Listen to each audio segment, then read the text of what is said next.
Hello and welcome to a special episode of the Managing Madrid Podcast. Back due to popular demand. Did you know that? You're popular demand. You're on the list. As a Barca fan? You're like top 3. Yeah. Top 3. I think Okay, so. guys. Thank you. Sara Poraria, Sporty TV, Yes. pitch side interviews, bunch of great content. But Thank I think it's highly underrated because it's the most entertaining show. You guys just have fun. You guys have fun. Watch-alongs you're talking about, where we're like unserious. I see clips of the Yeah. watch-alongs because I'm watching games myself at the time, so Obviously. I can't watch you guys. Also, I don't know if I even have access to Sporty TV in Canada. I don't think you would. In Spain, if I'm in Spain, would I have it? Maybe. I'm gonna get a VPN. Yeah, we'll yeah. talk off. We'll talk off air. So here are the things that have happened since our last podcast in October. Oh my gosh. Ousmane Dembele won the Ballon d'Or. Oh my God. That was right before. Yeah. Yeah, that was like 2 weeks. Okay. Real Madrid won the Clásico 2-1. Okay. And then shit hit the fan. I love that you're trying to start on this high and it's just like I gotta get my high moments in here. Fine. We don't have many this season. Okay. It's so funny. So the day after Clásico, we did a podcast and we were just like talking about the future with Xabi Alonso. Oh my goodness. And like, oh man, so this is where we're at. Yeah. It'd be really cool to see where we're at the end of the year. In 3 years, how many titles will we have won? Where this is going. So long story short, after the Clásico win where everyone was riding high, we had the Anfield loss. Yeah. And then just terrible of like 3 months of football, basically. And what happened in those 3 months? I try to erase it from my memory, to be honest. Ring a bell. Albacete was your fault. Okay, cheers. Because you brought that into existence. Oh my God, that's when you came on the show. Yes. Because like you asked me to come on Sporty TV. Yes. I was like, gladly. And the last question you asked me, you threw me off guard because I wasn't prepared to answer such a question. You were like, what if Real Madrid lose to Albacete tonight? I'm like, what? And then they lost. And then everything just went so south. Yeah. Also, Saudi Arabia. Right. Supercopa de España. Supercopa de España. That was Xabi's last game. That was Xabi. Yeah, I was going to say that's actually when everything really kicked off. Yes. Yeah. Yeah. And of course, all the Barca things, which you know those better than I do because you're a Barca fan. Yeah. Lost to Chelsea, lost to P. Had we already lost to PSG when we did the October? I don't think so. I don't think it was like right after. So we lost to PSG, we lost to Chelsea, but that loss to Chelsea then propelled us actually in the right direction. Did it? Yeah. Okay. That's kind of when we turned, and then we went top of the table, and then we beat you guys in the Supercopa, and then we went on like an unbeaten run. But at that point, losing to Chelsea, I was like, oh, this is a lot. Because we just before the Chelsea loss, we had the draw 3-3 to Club Bruges. So we like had a really bad league phase. And then the last Champions League day, we won, and everyone else lost. And we ended up finishing in the top 8. We finished like 4th. That whole day was so weird. That was insane. No, because the table changed every 3 seconds. So are you for this format change for that reason? Like it's just so unpredictable on the last day. No. You don't like it? I just don't like how much more football it is because it's 2 extra games in like the league phase or what was the group phase. Yes. And then, for example, Real Madrid didn't qualify in the top 8. You got to play 2 extra games. If that's my team, I'm pissed. Of course. So it's 4 extra games of football. And guys, in the end, it's still the big dogs in the okay, so who do we have? We're in the quarterfinals now. Mm-hmm. Real's there, Barca's there, PSG, Liverpool, Bayern, Arsenal. The underdog right now is Sporting. So you have 1 of 8. It's all the same in the end. Yeah, but UEFA makes more money now. Okay, well, good for them. No, I also miss away goals, even though it was so scary.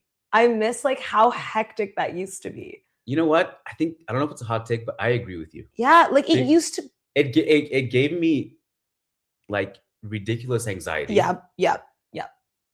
And in the end, I still don't know. I'm kind of on the fence about it because if I'm on the receiving end on that, it's literally the worst. Yes, it's like this rule fucking sucks. Yeah. But if you're on the other end of it, you're like, yeah, it's a good rule.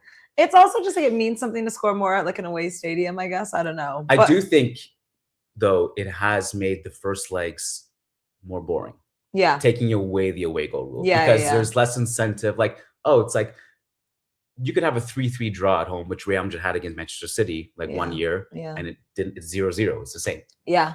Makes no difference. Yeah, exactly. Yeah, I don't know. I just there's just so much football. Like it's just every week there's like Champions League and we have like a week off and then it's back and I'm like, how? Yeah. So I think for that reason specifically, I know people are like, but the league phase, you get to see Barca and PSG and City and Madrid or Bayern and Arsenal. And I'm like, I get that, but I'm really thinking about the players. Yeah, but they're not like consequential matches. No, at the end, like, that's what I mean. They've increased the margin of error. It's virtually impossible not to qualify out of the group stage. Yeah. So you're playing like these watered down games, in my opinion. Yeah. It's like, do we really need to see, like, how much are we going to learn from, let's say, PSG versus Barcelona group stage game, where we might play them in a final? It didn't really matter who wins that game, mathematically speaking. Exactly. Sure, it's a test run, I guess. So I agree with you. I don't like the new format because of the extra football. But the one thing that I will admit is pretty cool is on the last match day of the group stage, I have no idea what the fuck is going on. Yeah, but it's like impossible mathematically to figure it out. At once is also like, it's not good for us. Yeah. Like the brain, I remember I got home and like my ears were ringing, my head hurt. I mean, I loved it though, because like every PSG didn't go through the top 8, Real didn't. Like there were so many big teams that dropped, but like I was like in physical pain and I was like, that might be a bit too much football. 18 matches, we gotta chill. Yes. Yeah. I'm with you. I'll tell you a story that I think you would enjoy. Oh, good. As a Real Madrid hater, I guess. You're my op. Let's just call it for what it is. Fair. You were at the derby last night. Yes, I was. Hate watch, which did not go well for you, but yeah, I mean, it was a good game to be at. 5 goals, a red card, like in that sense. But the game itself was the goals were great on both sides. Yeah. But I didn't find like there was a lot of, I mean, Simeone, I can't even talk about the way he's going about this. Counterattacking football against, wait, you want to say something? And then this is great. Don't lose that train of thought. We'll come back to this. Okay? So I was at the Benfica away game where they dropped from like 3rd to 9th or whatever. The Benfica away game with your man that like the whole racist situation? No, the one before. So not the first leg, but the group stage one where Real Madrid dropped from 3rd to 9th in the span of like a second. Yeah. So while I understood that we were losing, I didn't understand at the time fully that we just actually dropped out. And the craziest thing about that was not only that Real Madrid dropped out, is that Benfica qualified in the only mathematical possible way they could qualify. Because when their goalkeeper scored at the end, the Benfica fans were crying. Oh, yeah, like kids, like FaceTiming their grandparents, grandparents like crying on the phone. I was like, all right, I don't like this, but I understand the beauty of football in this moment. I appreciated it. Yeah. If you were there, you would have probably been just. Well, we were doing the watch along, and I remember it was like the last play, and it was Marseille that was initially in that 24th position spot, able to go to playoffs, and then Benfica out of nowhere. And I was like, the last play, the keeper, like who wrote the script? It was incredible. Yeah. So Atletico last night. Yes. So it's interesting because I remember our conversation back in October. Yes. I think you and I were texting the day after the Clasico. Yes. And your conclusion was something like, neither of these two teams are that good, or something to that effect, if I'm not mistaken, right? Yeah. And I think when I was texting you after the game last night, you had a similar kind of feel. It's like neither of these two teams are good. So I just want to get like, I just want to like where your brain is at, because I know you have pretty high standards of football. You know, it's not that every day where you get impressed. Yeah. Where are Real Madrid and Barcelona in terms of like, if we compare them to Europe's elite, are they there? Okay, let's look at Europe's elite. Okay. Who's there? Because I'm at a point where no one's really that good because there's been too much football. Yeah. Everyone can be beat. And I see it like you'll see, okay, I mean, Chelsea in this moment are seriously in trouble, but we saw Chelsea beat Barca, let's say, right? We've seen Chelsea play some really exciting football and they have really talented players. Sure. And then they go and whatever, they sack Maresca, now this Rossini's in, and it's like complete capitulation and they're nose diving right now. We've seen moments of brilliant. Well, look at Manchester United. All of a sudden now they're in their groove, but we're in October we were saying, well, it's going to happen again. They're going to finish like 16th. Yeah. Madrid as well. I think obviously had a really poor start. Definitely look much better now, but I'm still like, it's not great football. It's better than what it was, but is that why we're holding it up? Because the standard was low? Man City get pumped by you guys. They can't beat a Leeds or a Forest, and then they wipe the floor with Arsenal yesterday in the Carabao Cup. Yeah. I know 2-0 isn't like a wiping the floor, but they absolutely dominated Arsenal. And then you have Arsenal, the worst football to watch, but they're the most consistent. So I'm at a point where I'm just like, honestly, I think being consistent in this season after what was build up of way too much football over the last few seasons, I think everyone's affected right now. This is a great point. Mm-hmm. I think that the optimism that Real Madrid fans have right now because of the last 4 games, on one hand is founded. And I think to your point, it's also like it was a low bar. Yeah. But it has been good. It has been better. We can't deny that. But I also like where I'm skeptical is that because Manchester City, we measured ourselves against them last year when we wiped them off the floor. Yeah. And we saw it didn't mean anything when it came up against like better teams like Arsenal, for example. Yeah. Maybe Real Madrid are in a better place now than they were last year. I don't know. Time will tell if that's true or not. But I do think like some of the teams that seemed really, really great at the beginning of the year seem a little bit more vulnerable now, like Arsenal, like Bayern. Yeah. PSG still terrify me because I think like on their day, they're just so lethal. Yeah. But defensively, they're not good. Sure. So it's like you have to kind of pick and choose. But I think with you guys, it was great that you beat City for, I think, the team. The morale. Exactly. Yeah. But when I looked at the match against Atletico yesterday, Atletico came out playing counterattacking football. You guys Atletico, were so but look at what they did to Barcelona when they played. Don't get me started. They roll the red carpet for you guys generally, and they put their souls on the field. Wait, I'm talking about the first game. They beat Barca 4-0, and then shocked. I did not think they had them. What is this team? The thing is with Atleti is they're so inconsistent, but the way they come out, you cannot play count. Yeah, okay, great. Welcome to like the big stage. Like you can't say that. Like if they played more free flowing, high press football, you guys yesterday from the moment the whistle blew were so on them. The pressure, you weren't letting them hold the ball at all. And they were like, you know what? You guys keep it. We'll play the counter against Madrid. Are you insane? Like that is so stupid. And then it took for the draw, like the 2-2, for him to make the changes, Cholo. And the changes he made, I was like, so Antoine Griezmann, who's been running rampant, playing defense, playing forward, playing on both wings, you're going to take him off. I know he's old, but I don't care. He's old and tired. This is a derby. Like, I don't care. And you're also leaving Johnny Cardoso on, who I think I touched the ball more than him yesterday. Like, almost got sent off too. Yeah. To me, I just think it's good you won the derby as well because of what they did to you in the first derby of the season. But this, to me, I wouldn't go and say Real Madrid's back because you have to look at the teams you're playing. And that's what you bring up. City. City didn't show up. City did not show up. And Atleti, who were just miserable. Bayern Munich without Thibaut Courtois. Why are you getting so excited? Because I think this is a very evil look. Yeah.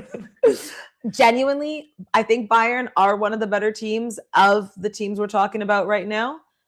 And Courtois, like when we're talking about the most important player for Real Madrid. No question. And we're talking about Luis Diaz, Michael Olise, and Harry Kane, who cannot stop scoring. Yeah, then I'm worried for you guys. Like that's where I think, okay, this is where we're going to see, have you guys actually improved or have you just been playing better than like a low-level City and a non, whatever, competing Atletico basically at this point? Must be nice to be on the easy side of the bracket though. Yeah, but sure, we have to play Atletico 3 times in 10 days. And that alone, I'm like mentally, I'm like, how do you think that's going to go? I'm trying to figure out what game we're going to lose. There's no way we go and win all three because I think it's exhausting. I don't care if you win the league one. I think the league is done. I don't think Barca's going to drop enough. That's the one I think you want to lose, though, because we want to go the distance in the Champions League. I know. I'm saying as a Madridista. Yeah. No, I mean, of course, you guys don't care about the league. That's like common knowledge. Yes, we don't. But I think because we have 4 points above Real, which isn't a lot, and we still have to play you guys in the Clásico, but I'm like, that's kind of the one because you can't or you lose the first Atleti game and then you pump them again, but then that's stress. I mean, ideally they win all 3, but I think that's so hard to do because it's like the team is going to change its tactics. So it's honestly a lot. And honest question, is Atletico just because of the way they play you? Is that the toughest matchup in this bracket, or would you still see Arsenal as like? Arsenal's tough, but I also think Barca's so good going forward. We scored 7 against Newcastle. No Premier League team has done that. Like, that's insane. That is insane. I think we can break their defensive line, but over 2 legs, it's gonna be really tough. Like, I think Mikel Arteta is more switched on than also Simeone. Switched on. Maybe. I don't know. The Newcastle Barca game was weird. Yeah. I mean, because like for 3 halves, I was like, man, Newcastle actually have a chance. Yeah. But then that last second half was insane. We just sent them. But that's the thing. Like they just had a gear that Newcastle just don't have. No, exactly. And I think Barca have that. And I think maybe Bayern Munich, in terms of goal scoring, I'm specifically talking about that. Maybe PSG on a good day. But like to score 7 goals against like it is insane. But we're just defensively also so inept that like against Arsenal, the thing is Arsenal going forward, kind of mid. You just got to make sure you don't concede set pieces. Really, they'll just drag it out. They'll eventually score. It's the kamikaze high line, man. Because Gabriel Martinelli, that's the kind of player that's gonna love that. Okay, let me ask you this: where do you stand on the way Flick approaches games tactically? Do you feel like there needs to be some more versatility and like, okay, if we're playing PSG, maybe we don't need to be this suicidal because Sure. Because Flick is like, no, this is the way we play. We'll never change. Then yes, in terms of the defense, yes. But then I've also seen him make like really strategic substitutions in matches that have changed the match for us, especially when it comes to like the midfield and bringing in, certain players like a Dani Olmo at the right time. He is really aware of that. But I agree. And we spoke about this in October, and I remember saying like, no, like he's pragmatic, he's going to figure it out. And he hasn't. Like straight up, he keeps doing this. And on top of that, because there's so many injuries, Ronald Araujo has now become our right back with no pace. And so that's like basically a hole. And so now you're going back to a back 3. And also, like, it's not like Cancelo is bringing much balance either. Totally. So you have Pau Cubarsí and Gerard Martin, who, credit to them, they've done great. I think Gerard Martin has actually really stepped up this season, especially from last season. But these are inexperienced kids still. Yeah. They're not the leaders. They're, they need to get into the game still. And I'm like, and that's why I go to Joan Garcia, because this guy's incredible. But I don't understand how Flick keeps doing this, because I'm not a football coach. You're not a football coach. But we can see the obvious. Just don't go that far up.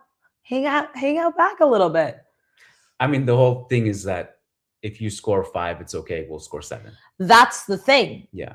With Barcelona, it doesn't matter because they will outscore you. But for my blood pressure, like all the time, it's like this. And I'm just like, don't you guys also want to have an easy win?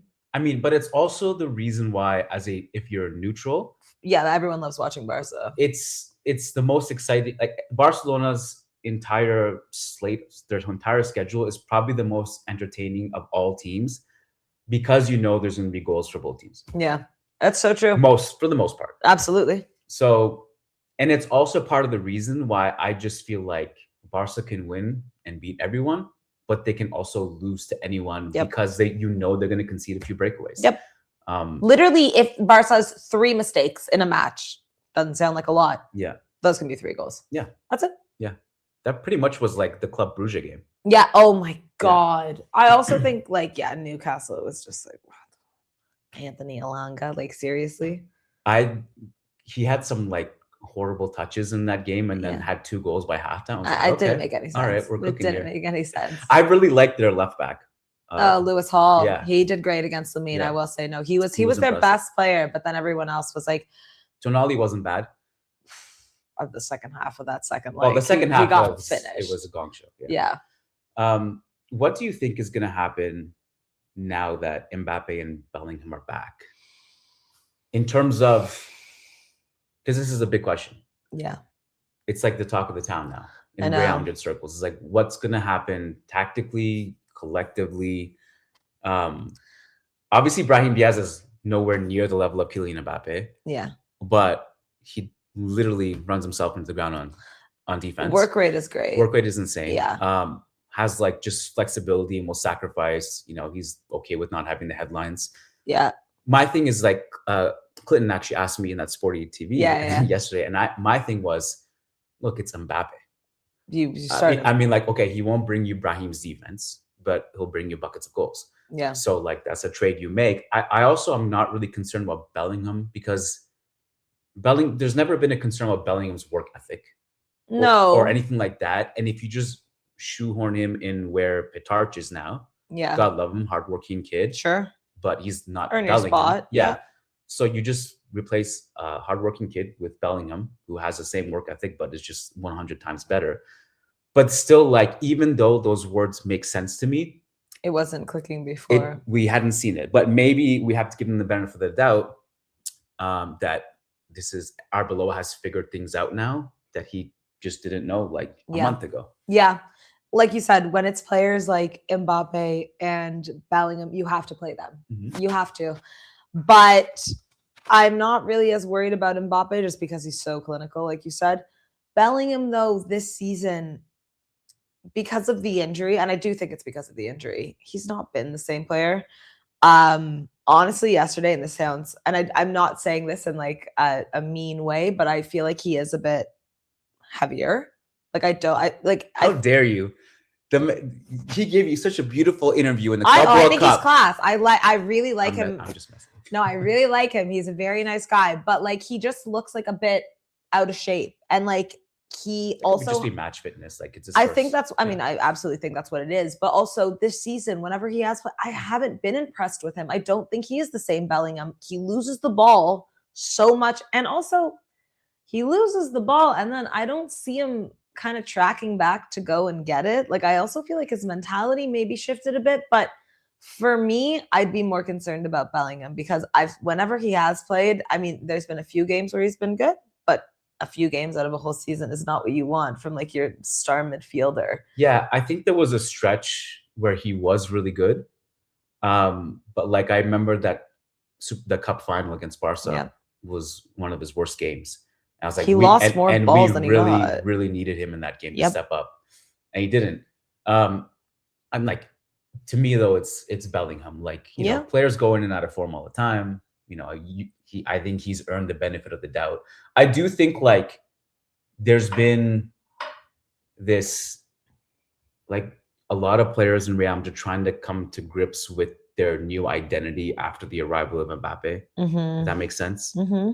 Because without Mbappe, Bellingham was like playing as a 9 and loving life. Yeah. And then he plays deeper because Mbappe comes back. And so I also think that during that stretch, people started to measure him unfairly because he wasn't scoring anymore. Yeah. And they were like used to him getting numbers like, oh, he's not as good anymore, but he was like doing really good things in midfield. Yeah.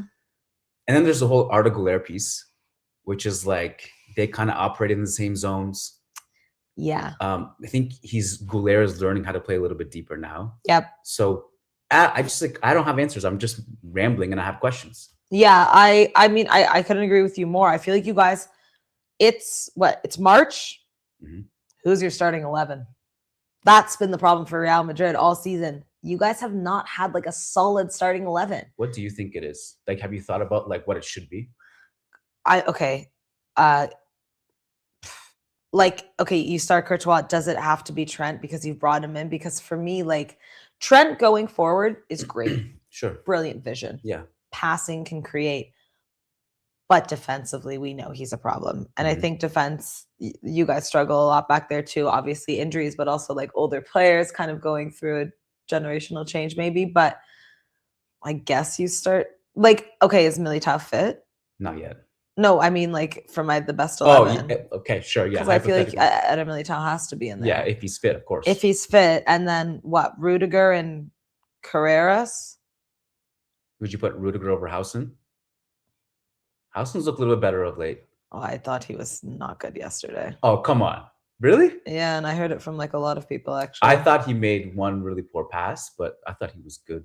He's shaky. I mean, we can chalk that up to inexperience. It's fine. Like you were playing at Bournemouth, now you're playing at Real Madrid. But Rudiger's more experienced, but he's also way more irrational that he's also like it's a risk playing him because literally you never know if he's going to get sent off. Quite frankly, it's a risk playing anyone right now. Yeah. Like if you play Housen, you can get the too chill version. Yeah. If you play Rudiger, you can get the unhinged version. Yeah. I was in the press room that day when a journalist asked Rudiger about the Getafe incident.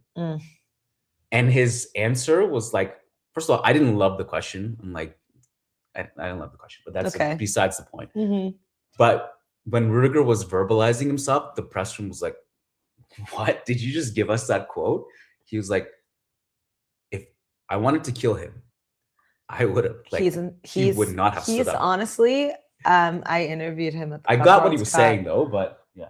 I like looked into his eyes and I was like, yeah.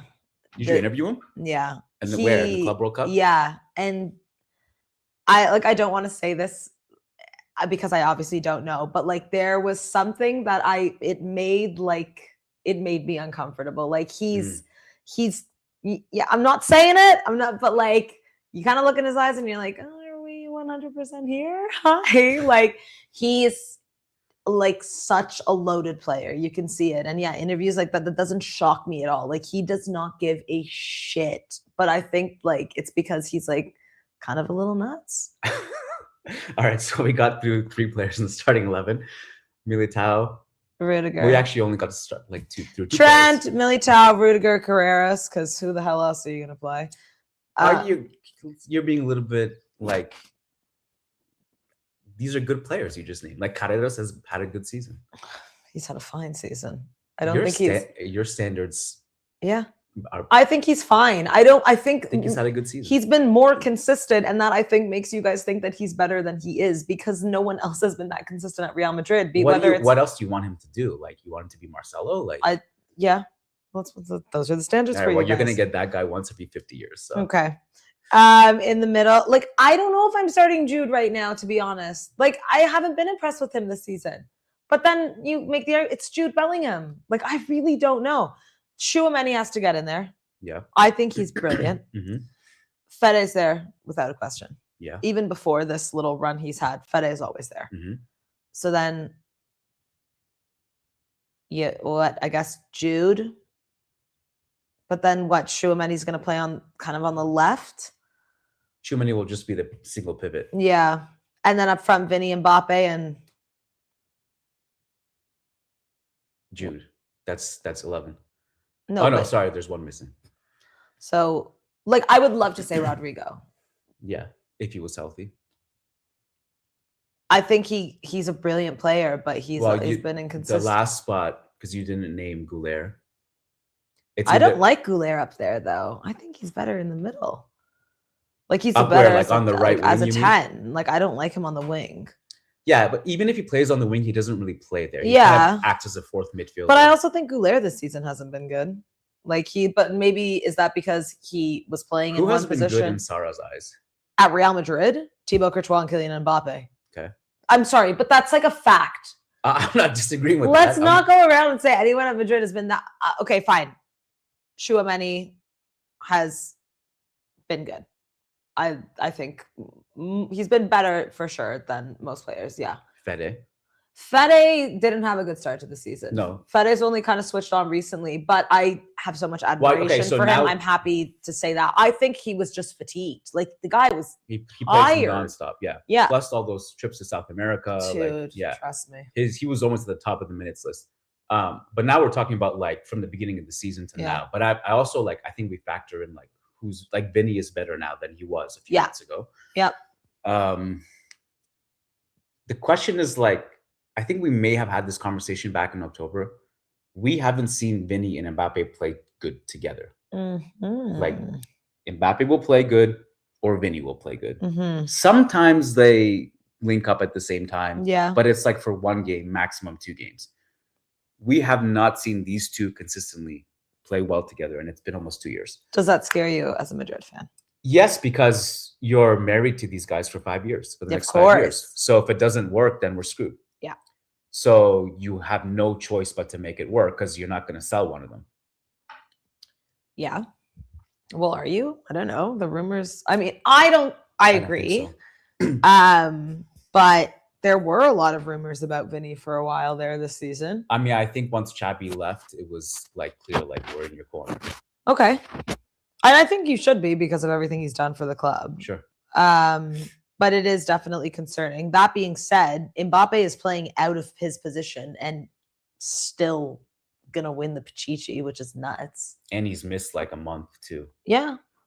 So I mean, that has to give you guys some hope. You know that we don't really care about Pichichi. We care about trophies. Yeah. How many did you win last year? None. Okay. Yeah. Well, that's my point. I know. I'm. What my point is more that I'm saying Mbappe is still managing to score goals and he's playing out of position so that Vinny can play on the left. Yes, I know. I'm with you. Mbappe has accommodated as much as he can. Yeah. But my thing is that like, I don't know if it's a psychological thing or what it is, but these two together just haven't. But it wasn't just Vinny. It was, I mean, before Mbappe got injured, and probably when Xabi was still there more so, the whole team was like, get the ball to Mbappe. That's it. Yeah. It was because you knew he was going to score, which is great. But then no one else was doing anything. It was just get the ball to Mbappe. And I think, and that's why it was like this narrative. This is Mbappe's team. Mbappe's a bad influence, da-da-da. But the football was just bad. Like you can't play football just feeding one player. It's 11 of you guys on the pitch. Well, I think that's the point. Because like even I would fall into the trap of like, Vinny had at one point like almost 30 goals before Christmas or something like that. Ridiculous. I was like 25, whatever it was, in all competitions. And our next player was like someone with 4 goals. I can't even remember who it was. Perfect. And I was like, so what is going to happen if he, God forbid, misses time? What happened was essentially he'd miss time and there were other ways to do it. Like Fede's basically been playing as a center forward. Yeah. And he's covering for Trent. And this just goes back to like how amazing he's been. But I don't know. Like, also, I'm curious to know what your thoughts are, like from the outsider looking in. Mbappe, for all this talk of like, oh, he has ego, he's going to ruin the locker room. That guy has had no ego issues in these 2 years. Has done nothing, not complained once. Yeah. Try to accommodate Vinny as much as he can, scoring goals. So like, I don't think there's an issue there, but I do think, and it's not his fault, and it's not everyone's fault. It's not really anyone's fault. Yeah. But because of his arrival, there were just pieces had to be rejuggled. Yeah. And everyone kind of just suffered because of it. I think the Mbappe narrative may have come from not Real Madrid, but PSG, because we heard that that club was basically his, you know, like the mayor of Paris, like was letting him, or wasn't he also in cahoots with the president of France? Yeah. Like that's insane. Yeah. So we saw how accommodating literally the government of France was being to him. There are also rumors he has say on who makes it to the French national team. So I think like Mbappe kind of already wrote a little bit of a narrative for himself. So people thought if that's how you're going to act at PSG in France, who's to say you haven't come into the Madrid locker room and said, this is my team, you know? Right. I'm not saying he did that, but he didn't do that. Well, but that's why people are probably thinking that because he had a bad rep with the, you know, with PSG in the sense of, I mean, he literally left and they won everything. Yeah. It was kind of crazy. Yeah. So I think that's probably why that's the burden he's carrying. But yeah, I also think, I don't know, was Xabi Alonso ready the last year or two of Ancelotti, in my opinion, as well? There were cracks. Yeah, for so sure. So it was no like question. Xabi picked that up. You have new players coming in, and yeah, they talk about the egos. I mean, Xabi Alonso was also a manager who was like, I'm gonna implement my rules and like we're gonna train. Where under Ancelotti, he was like, go do whatever you want, go to Ibiza for the weekend, come back, and as long as you guys win. I think that was the problem. You guys were still getting the results, and then you weren't. And then everyone was like, wait a second, what's going on here? It's hard being at Real Madrid. You know better than anyone. Like the media Hardest is job in so football. I mean, Manchester United has something to say about that, but they're both up there for sure. But the media is unforgiving. The fans are unfair. The fans turn on you so fast. Mm-hmm. You are literally like celebrities in Spain. You can't do anything without someone taking a photo of you. Like it is really intense. But I think all these things factor. But I still think so much of it is the fact that they never replace Cruz. Yeah. Like, what? But my thing is that like it is so hard to replace that dude. Oh, I'm not saying it was an easy job. I don't even know if it's possible. I don't think it technically, I'm sure there's a player out there, but attainable player, like I don't know if there's an attainable player. Sure. And so like they were in this two minds, I think, where it's like we can sign someone who is kind of fits the profile, but nowhere near him. Or we could like, let's just see if we can piece it together with developing Goulet and if we can put Bellingham in a different role. But I mean, it's Cruz. Like it's fucking Toni Kroos. Yeah. It's like, how do you replace Xavi and Iniesta? You don't. How do you replace Modric and Cruz? You don't. Well, you like Pedri and Firmino do a pretty Oh, good really? job. How many years did that take you? It actually wasn't that long, which was really? Crazy. When Xavi retired, how many good years did you have before this era? Oh my God, no, for sure. But I'm just saying, like, it hasn't even been like 10 years. And these are like almost like Pedri and Iniesta. Like, you think Pedri is on that level? He's not, no, of course, because he hasn't played that much football. But Pedri is definitely generational. Like, it's insane. And he's starting his career. If he can maintain his fitness, dude, the guy's already won a Euro. He's won like several La Ligas. He doesn't have a Champions League, but he very much could so. In how many years? And Spain's kind of on track to go in and win a World Cup. Now, are they going to? That's great. I'm just saying, like, it's freaky, but La Masia is also freaky. They're just something. He's not La Masia. Don't push that PR. Oh, okay, calm down. We get it. He's from the Canaries. But I guess my overarching point still stands that like it's not easy. Like you don't just stumble upon these players. Sure, right? no, like, no. Not until you get to Pedri, you might go through, what was his name? I actually like the guy, Ricky Pooch. Ricky Pooch. Ricky Pooch and Ricky at LA Galaxy. No, is that where he is still? Yeah, but I think he had the ACL, so he's been like out forever. Okay. But like you look at, I mean, there's still. Well, let's see. It's early days. If you had to bet right now, over under, Vinicius and Mbappe, will they win a Champions League together in the next 3 years? Will they win one? I think I want to say yeah. Like it's like, how do you have these two players and you don't? Who's going to be your coach? Is it going to be like it's so tough in the next 3 years, including this season. So this season and the following two. Yeah, I guess. Hey, I don't know. That's not that much time. And some of these teams are looking like, I mean, Bayern, if they decide to do they could be good for a while. PSG's always in there. Oh my God. I feel like they have to, because if they don't, then what the actual hell? Like you bring Kylian and Mbappe to this team and you don't win. We are Real Madrid. We have 15 fucking Champions Leagues. And then you bring arguably one of the best players in the world who won a World Cup at like 18 years old. No, come on. They have to. I think it's inevitable. Yeah, but I'm just the 3 years. Yeah, I'm just not entirely because this season sure. We're already like, I don't think you guys are getting past Bayern. I think you can. I don't think you will. So that's this season. So you're telling me the next 2 seasons. And I'm also just trying to factor in other teams. And will they get better or worse? It's hard because summer transfer window, we don't know who's going to get who. I think you guys have to, because if you don't, then like, what are we talking about? If you guys don't win a Champions League with Kylian Mbappe, does Kylian Mbappe go down as like the worst transfer of all time? I think he goes down as the weirdest. Because like, it's hard to say worst Because first of all, because Felipe Coutinho from Liverpool to Barcelona is number one. That's a pretty bad one. I mean, Eden Hazard. Oh Jesus, yeah. But I mean, it's like in those cases, those players were not good. Mbappe is playing great. Yeah, but that's why it's like, what? I know. It's like, it's one of those confusing ones. My theory is this. I don't know if you agree. My theory was that this team would have relapsed whether he came or not. Okay. That's my theory. I mean, there's an argument that you'd be even in a worse position because it's possible. He was scoring all the goals for you from like September to November at one point. Yeah. It's possible. Like, I can never prove it. That's the thing. We'll never know, right? It's one of those hypotheticals. Yeah. Do you think I'm delusional if I tell you that I think Real Madrid can win the Champions League this year? No, because at this point, like I told you, I think anyone can get it. Like everyone is as bad as anyone. Like that's kind of how I'm looking at it. I'm like, everyone's just bad. No one's good.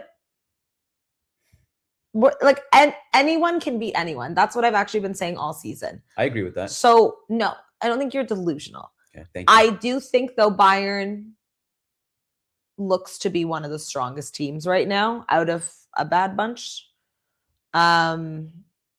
So what concerns me is not only are they one of the better teams, but like I said, going forward, they're probably one of the strongest teams. Mm-hmm. And your defense is not great. And then you factor in not having Courtois. I think that is the game changer for me. Lunin, done some great things for you guys. Won't say anything bad about him, but he's not Courtois.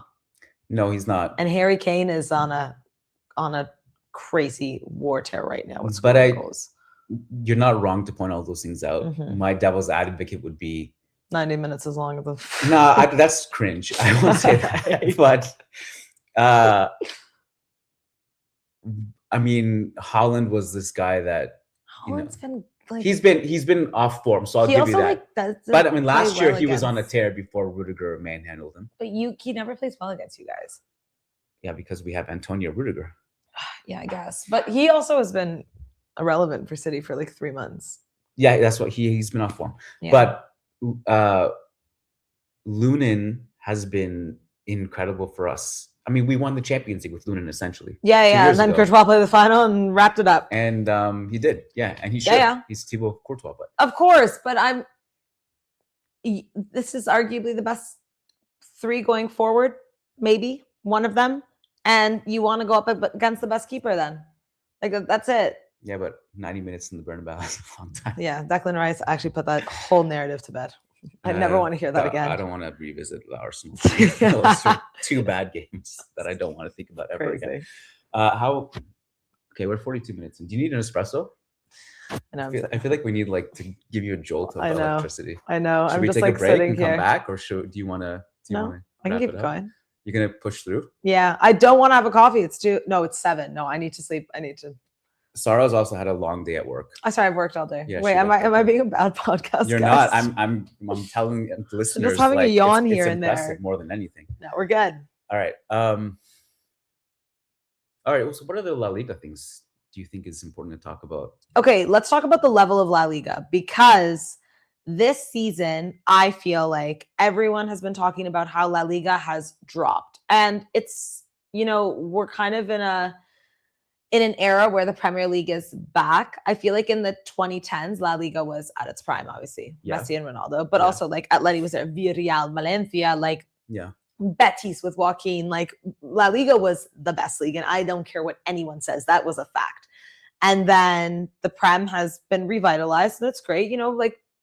Leagues go through ups and flows, and that's fine. But a lot of people were saying La Liga has really dropped this season because not only have we seen, those 4, 5, 6 place teams not playing well, but it's just the same old narrative. Barca, Real, Atleti dropped a bunch of points.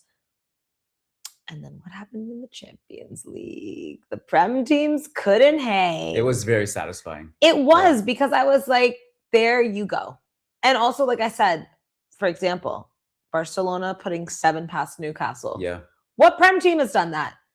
What Prem team? You guys absolutely demolished City. Yeah. Hey, Atleti scored, what was it? 5 against Tottenham. Well, Tottenham, though, this season is a bit Still. Absolutely. So it's just May I also say that Real Madrid did it without Mbappe, Rodrigo, Bellingham, and Militao. Exactly. Not even your best team. Yeah. No one gave you guys a chance. Nobody. And so you look at that, and I'm just kind of like, okay, maybe La Liga isn't as bad as we thought it was. I do think that the way the season started with like Tebas not allowing like teams to sign players like was an actual joke. Like so many teams were affected by it, and I'm like, this is what's going to cause the league problems. I think it's under terrible ownership. Yeah. Our what do you call it? Presidency, I guess. Yeah. Or leadership. Yeah, I completely agree. I also think the reffing is horrible, but I think the refereeing is horrible everywhere. Almost every weekend I watch football, there is a very controversial call. And it's not just in La Liga, it's Prem, it's Champions League. It's frustrating. Yeah. I think that when every single fan thinks their team is getting screwed, it's a sign that there's no consistency. The refs suck. That's it. In general. 1 week something will be called for Real Madrid, let's say, that won't be called for Atleti, then will be called for Barcelona the next day. And it's like, it's the same play. Yeah. How are you not like it? Okay. And I keep thinking, I'm like, it can't be that hard. Like, it cannot be that hard to be like, that's a foul. That's not. Oh, you don't know? There's this thing called VAR that we brought in. Go and take a look. I would rather you go and waste a minute and a half and take a look and be sure than just being like, no, it's fine. Keep playing. So, genuine question. Do you think that if we were refs? No, I would never. No, just so like bad. It's a hypothetical. But like, because like everyone we watch these games, we watch the replays. Like, how could you call something else? But like, do you think if we were in that position, our brain just would stop working as well? Yeah, but I think we used to give them more grace because it's human error, or you're at a bad angle. Yeah. But we don't have that. Yeah, we don't have that. Now there's no excuse. There's no excuse. Yeah. So that's why now it's literally, I think ego kicks in. They're like, I don't want to be proven wrong. Yeah, but I'm exactly. Like, dude, it makes it look even worse now that you're not acknowledging. I honestly just want them to take away VAR. Don't even care anymore. I would rather go back to like it sucked and we all got screwed by it, where the ref wouldn't see a foul properly, but I could at least argue, yeah, your man was in front of him. He couldn't see, whatever, because that makes sense. Yeah. Now I'm like, what in the world? And you have this guy, 2 guys on the sidelines, your 4th official. You have like 5 people upstairs also watching with like 700 screens. And I'm like, no, it's the amount of resources they put in, the amount of money, like you hire like 5 extra reps per game. It's a joke. You have a whole thing. Like, do you think VAR has improved since it was introduced, like the whole system itself? I mean, not really, because I feel like... How many years has it been now? It's been a few. Was it like... It was before the pandemic, 2018, wasn't it? I was going to say. Yeah. Like, I feel like around there, I'm not 100%, but I feel like that sounds about right. I mean... Were you a journalist back then? No. So, like, you started working in this industry when? 2022. Damn. No. Just shot past all of us, man. Just got in the game and just shut up. Crazy. Yeah, I think if you're not gonna get right with VAR, I was still for the idea, because I want just correct calls. Like, I think that's a fair thing to want. Of course. But then it's like, if you're gonna slow it down and get it wrong. Is it that though? Okay, VAR is like this technology, and it's correct and it's right, but the people that are using VAR are humans that still make errors. Is that what it is? Right. That we don't know how to use VAR? And when I say we, I mean the referees, because the technology clearly works. So maybe it's the people operating it, and then that's the issue. But then I'm like, hey, but then how have you guys not done more training? How much do you get into conspiracies with stuff like this? Like people will say, oh, but okay, because they're semi-automated offside, which is not supposed to be human. Yeah. It's supposed to be like, this is a fact. Sometimes we laugh at it because it's like a eyelash, but you're like, okay, well, if that's what it is, then that's what it is. But then people will say, oh, but they drew the line at the wrong time, or like they made the line like thicker to like. No, I'm not into, like, I think if I get to that point, I'm really going to just start hating the game. And there's already so many things that make me frustrated. You don't hate football. The game. I hate this game. Oh, the game's gone. I hate the game. The game is gone. It's my job. But. It's literally both of our jobs. No, I mean, even in the last 10 years, like so much has changed that has really, put me off of football. But of course, I still love it so much. But I think if I were to get to that point where like now I'm creating stories in my head, I don't need to. Look at half the stuff happening in football. It's a joke and it's literally real. So I think if I started thinking like that, I would really just frustrate myself and it would get like dark. But you brought up the offside. And that's also another thing that I'm like, when you see the eyelash, how is that a beneficial position for the offense? You know what I mean? It's just like, what are we even doing? Like, I just think we're doing too much to the game. But I mean, I think at some point you need to have like a clear line, right? So like if it's an eyelash, then that's what it has to be. Yeah, it just seems like, I feel like I sound old when I say this because I'm like, oh, they're all changing everything. But like, I don't know. It just used to be so much more natural and it's so much more free flowing. And it was like the last sport that wasn't impacted by all, look at American football with all the ads and the stop and go and like NBA and hockey and stuff. NBA is like the game's gone there too. Yeah. Yep. So all of these things that I'm like, oh, we were the last ones. And now I'm like, oh God, we're so gone. Do you think it's like really gone or is it like nostalgia bias? Like, I think that is one thing I think about. I'm like, when we say like we had the best generation of football ever. We actually technically did because Messi, Ronaldo will never be peaked. Will never be top. Yeah, it was also, the peak of football. There's so many things like the 2010 World Cup was incredible. Yeah. Like so was 2022 though.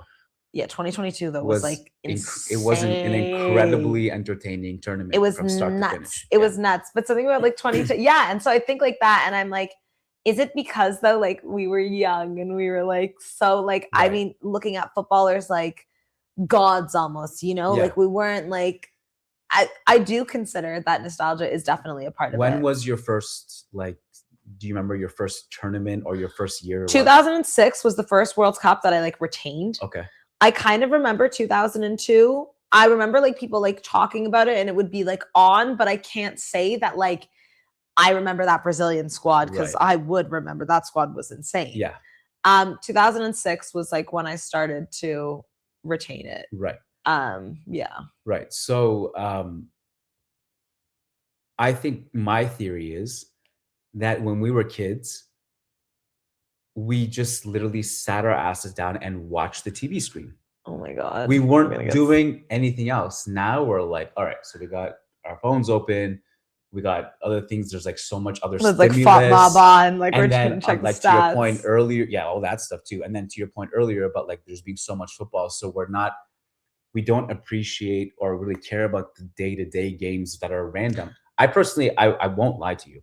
I do not get excited to like go and watch Real Madrid versus I don't know, Elche at like I have to open up my laptop and like work and watch it. Yeah. I do definitely get excited for Champions League knockouts or Clásicos or derbies, but like when I was a kid, I would get excited for those little games, and I don't. And I think it's taking it for granted now. You've become too big. Oh, I get to go to Madrid games all the time. Now I don't care about Elche. Well, I try and put that into perspective because I'm always excited to watch Barca or like stressed, one or the other.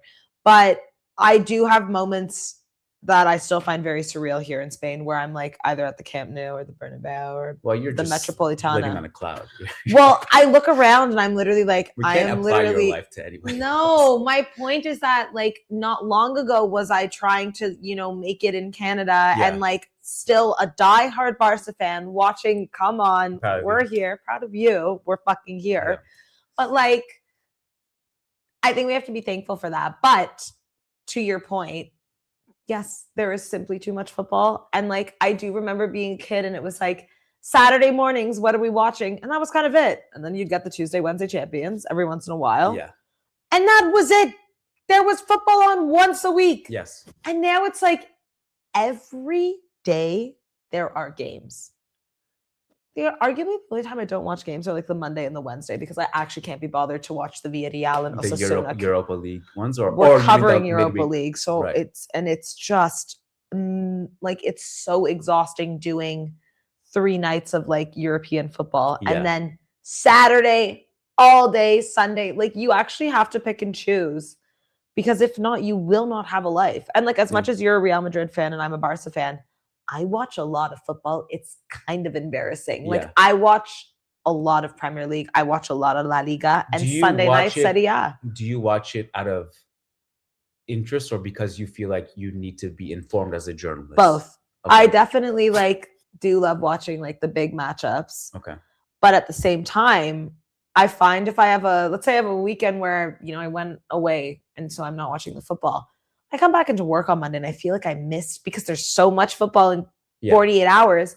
You come back and you're like, oh yeah, I missed everything. 100%. That even though you can't physically watch everything, if I can get like, you know, these 3 on this day, these 3, and like keep your pulse on it. Yeah, exactly. You feel just so much more prepared. So it's both though, but I also love it. Like, I do love Sunday nights for the most part. I'm usually watching the 8:45 Serie A kickoff, and that's like just a routine. So that's great. Yeah. The ones I get mad at is like, oh, there's a Friday night game. Like, can we not, guys? Friday night's actually a joke. Can we just not do that? Yeah, calm down. Yeah.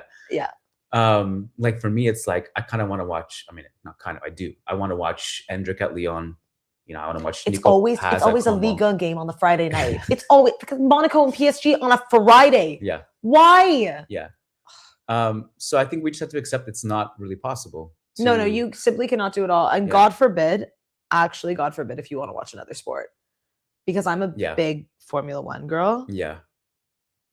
And well, that's like a full day thing. It's a full weekend thing because there's qualifying and there's the race, and also they race in every time zone, so it's like 7 a.m., 3 p.m., 9 p.m. Can you explain this Formula One watching thing? Because I'd like to understand, because if it's like do you just sit down and just watch them race all day, like, or do you like all day? It's like 3 hours. But like, no, do you just sit down for those 3 hours and just watch it, or is it more like a background? No, it depends. Sometimes the races can get really boring and you'll be doing stuff on your phone or whatever. Right. But I feel like sometimes you do that with football, to be honest. The beginning of the race is really important. It's the most exciting part. Like the first corner is always crazy, but it depends. If it's like really wet and rainy and they're in Belgium and Spa, like it's like dramatic. Yeah, like there's usually safety cars. They have to restart. So it depends on the race. It's like any sport. Like some games, some races are just better than others. But I do understand how people can find it difficult when you're just like kind of watching the cars go around. But I also grew up with that in my house. My dad was Formula One and football. Nice. He was so into it that he would like wake up at 3 a.m. No way. And so I'd like wake up and I was like, why are there mosquitoes? And it's like the and I was like, what the hell? So I'm trying to think of, okay, so you're younger than me. So I think you would have missed, there was something called, in Canada, that was called something called Soccer Saturday with Graham Leggett. He was the host, rest in peace, Scottish guy. And so back then, my family didn't have internet because internet was still becoming a thing. This was the 90s. You're really dating yourself now. Yeah. Listen, man, I got gray in my beard. I'm proud of it. So my dad, as you know, was a Real Madrid fan before I was even born. So the way we would find out, if we couldn't watch games in Canada. Right. So, and we didn't have internet, check the score. So we wouldn't know if Real Madrid had won until a week after, when we see this program called Soccer Saturday on TSN, where they would show highlights from the previous week. Wow. And so like when you grow up with that, it's like, I don't know, you just kind of like, and now look at you taking it for granted. Yeah, it's more special because like you're really like, oh my God, I gotta like find out, did we I'm not kidding, like I don't know if you remember this, or because this was before your time, but the 1999 Classico, I think it was, where Raul does the silence in the Camp Nou. We knew about it 1 week after it happened. We didn't know about it for a week. Like it was like, oh, this is badass, crazy, man. So like it's just such a different time now. It is. I definitely remember like people having to like read the newspaper to get like the results of matches, or what was like the new thing was the ticker at the bottom of the TV. You'd be watching like TSN or ESPN or whatever, and you'd see like Bundesliga, and then it would have all, and you were like trying to watch to be like, what happened here? What happened here? What happened here? Right. But I think I was just past like the having to wait a week situation. It was less primitive. But ask your dad about it. I'd be curious to know if he watched Soccer radio Saturday. Maybe was that a thing where you could like you could listen to like Cadena Ser in Canada, Okay. But that was if you hadn't. Well, also like think about scouting. You'd have to like read about these kids overseas somewhere, and it was like, yeah, but that's crazy. Now we just like see an Instagram post and we're like, the next Ronaldinho in the favelas of Brazil, and you're just like, what in the world? But also, like, I think it's almost ruined it a little bit because it has. People, like, kids will just look at like stats now and be like, oh, this 18-year-old kid is going to be the next thing based on this. I'm like, dude, he's played in Brazil, third division. Like, this means nothing.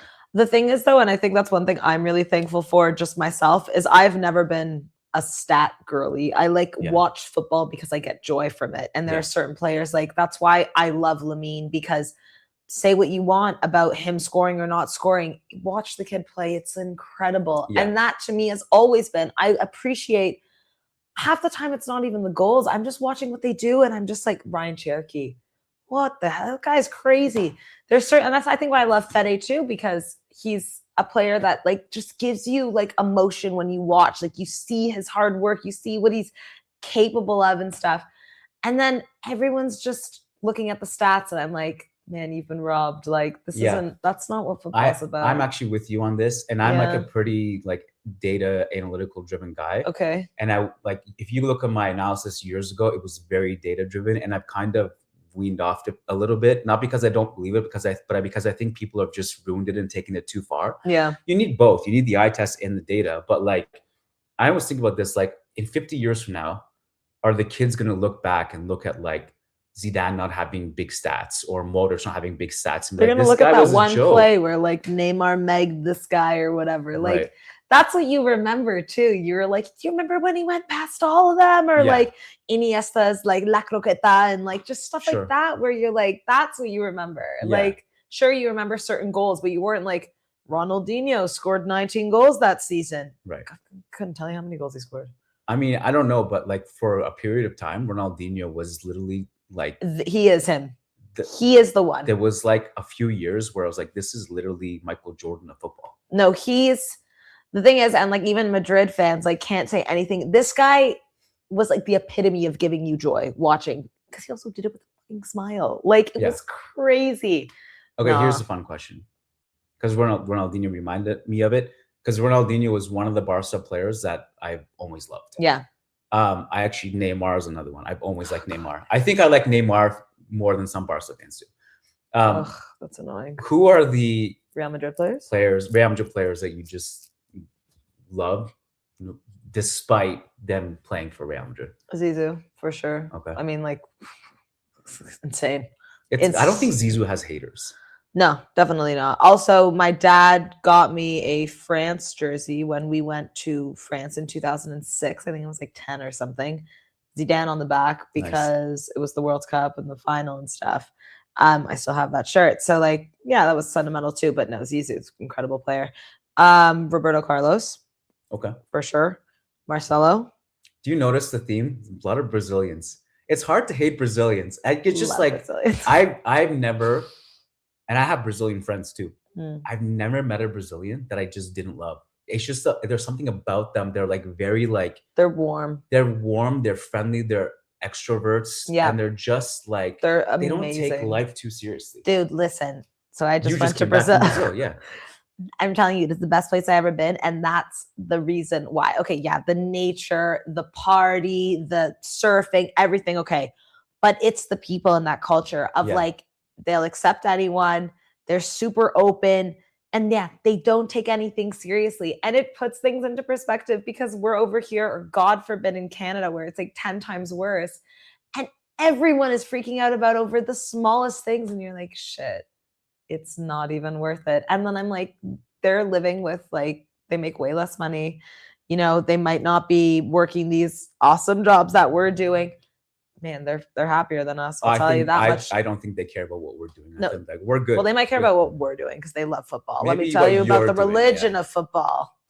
Yeah. But no, I agree. Brazilians are maybe the most likable ethnicity. I love them. They're just so warm. Yeah.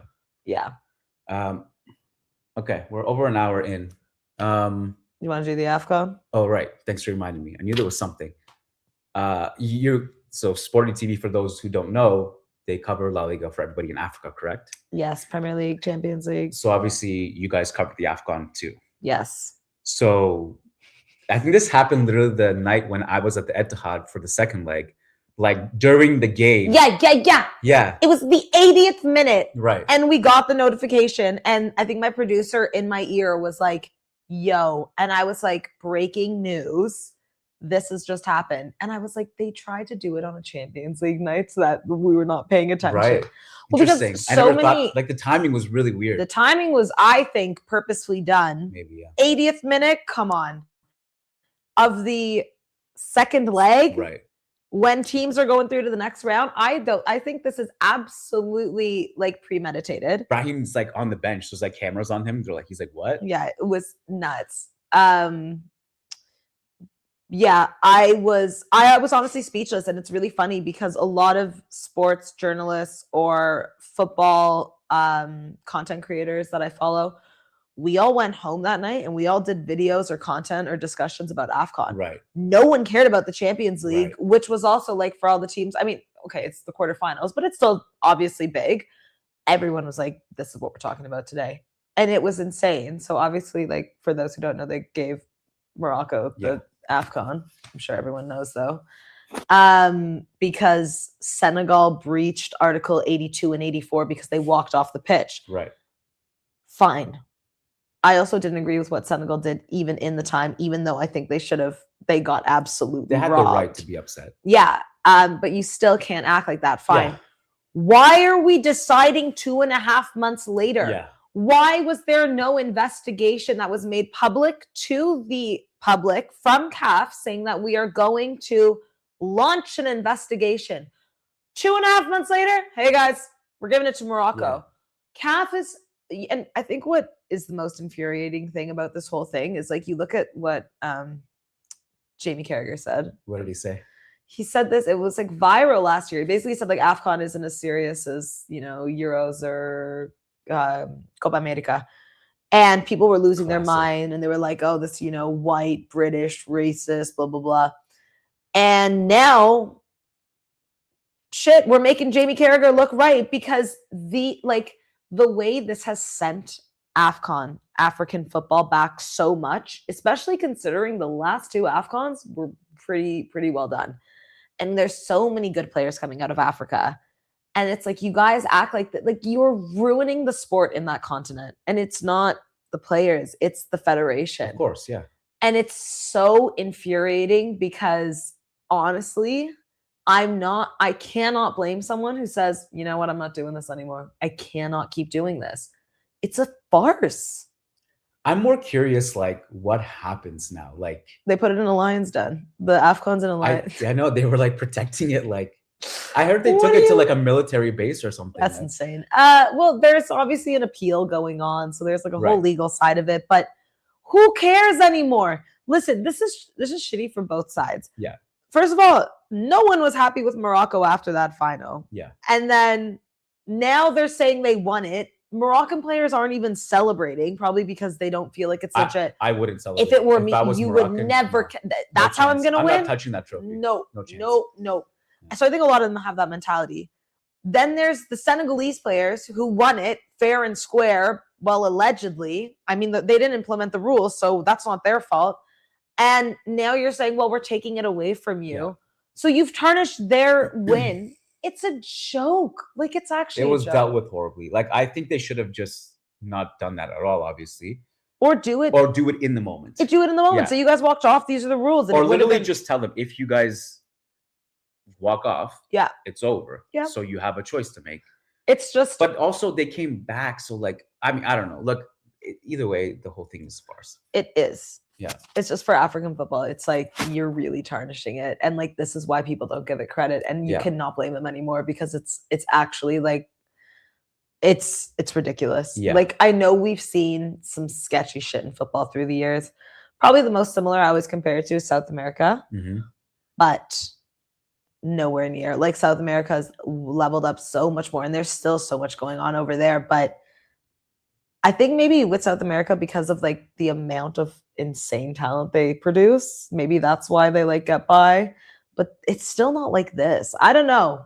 I don't know. It's a joke though. And I honestly feel really bad for, you know, the countries and the players that are coming out of it, because it must be really like unimaginable. The shows at Sporty must have been really interesting at that time, right? Because you guys were actually like... We were live, and then I basically announced it, and everyone was like, sorry. And there was like kind of a moment of like silence, because we were all... And we had completely given up talking about Champions League. Right. We were all like, we were almost distraught, because we had all watched that final together. Yeah. And covered the entire AFCON. And when Senegal won, we were all saying like, that made sense. Because if all of the bullshit that was put against them in that final, like, listen, I'm not one for the conspiracy theories, like I said, but this was sketchy. Like, it was, I don't know, it looked like something was going on behind closed doors. Now, I don't know. This is all alleged. So when they won, it felt like, this one's for the streets. Sure. It's for the people. And then this happens, and we were like, what the hell? Right. Yeah, I'm not a conspiracy theorist, but there are specific times in football history I'm like, okay, that's definitely something happening there. Yep. The first one I can remember was like the 2002 World Cup, the South Korea one, which is like, dude, this makes no sense. What is happening here? This is clear corruption. Yeah. Alas. Yeah. Okay. This was a great chat. Pleasure. Hey, Nowruz Mubarak. Nowruz Mubarak. Happy Nowruz to everybody. To all the Persians watching. Everybody go check out Sara Poraria on Instagram. Guys, I'm getting Twitter this week. You're getting it back? No, I'm starting a new account. Okay. I have my username though, because they changed it, and no one wants to hear this. I'm actually over Twitter, but I will. No. Instagram is my biggest one. Okay, I thought you got the account back, but how about this? So go follow Sara on Instagram, and then my new Twitter. When you get your new Twitter, I'll retweet your handle. Thank you. So that people can see it. So all the Madrid haters can come my way. You guys do YouTube too? On like a Sporty TV? We have a special Sporty TV YouTube, yeah. Okay. Cool. Sporty TV YouTube. Go do all that. This was a pleasure. Thank you so much. Thank you for having me. Awesome. Thank you. I think like twice a year is a good pace. Yeah. Yeah. And we always do it at like the most stressful times. Because like before El Clasico, now we have another El Clasico coming May 10th, 9 p.m. at the Camp Nou. The first one back at the Camp Nou in like 4 years. I'm not watching that one. Wait, I think it's actually best that we do it before the Clásicos, because like there's no tension. Maybe like we might get in a fight if it's like after a Clásico. We should try it once and see. Because it's just raging. You're wrong. I think it's a bad idea. We'll do those ones virtually. Oh my god. So we don't get in a fist fight. Fine. All right. Thank you guys for watching. Appreciate it. Hit like and subscribe if you're on YouTube. Peace out.